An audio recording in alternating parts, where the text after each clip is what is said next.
Istilah konstitusi. Konstitusi berasal dari kata constituer bahasa Prancis atau constitution bahasa Inggris dan constitue bahasa Belanda yang artinya membentuk, menyusun, dan menyatakan. Istilah konstitusi sering diterjemahkan atau disamaartikan dengan undang-undang dasar. Beberapa istilah dari undang-undang dasar seperti Grondwet dan Grondgesetz.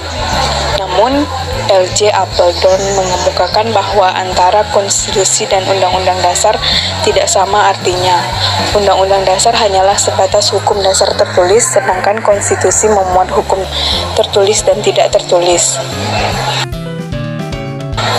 Lalu, apa artinya konstitusi? Menurut Miriam Budiarjo, pengertian konstitusi adalah keseluruhan peraturan, baik tertulis maupun tidak tertulis, yang mengatur secara mengikat cara-cara bagaimana suatu pemerintah diselenggarakan dalam suatu masyarakat. Lalu, konstitusi juga dapat diartikan sebagai hukum dasar yang dijadikan pegangan dalam penyelenggaraan suatu negara. Isu terkait konstitusi. Kasus terbaru terjadi pada beberapa mahasiswa Universitas 11 Maret atau UNS yang membentangkan poster berisikan kritik kepada Presiden Jokowi saat berada di Solo untuk menghadiri Forum Rektor se-Indonesia di Auditorium Fakultas Kedokteran UNS.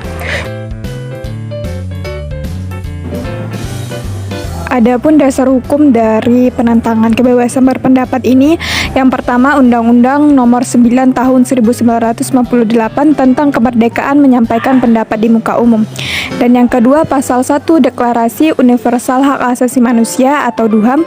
Dan yang ketiga Pasal 19 Deklarasi Universal Hak Asasi Manusia. Dan yang terakhir yaitu Pasal 28 dan Pasal 28E ayat 3 Undang-Undang Dasar 1945.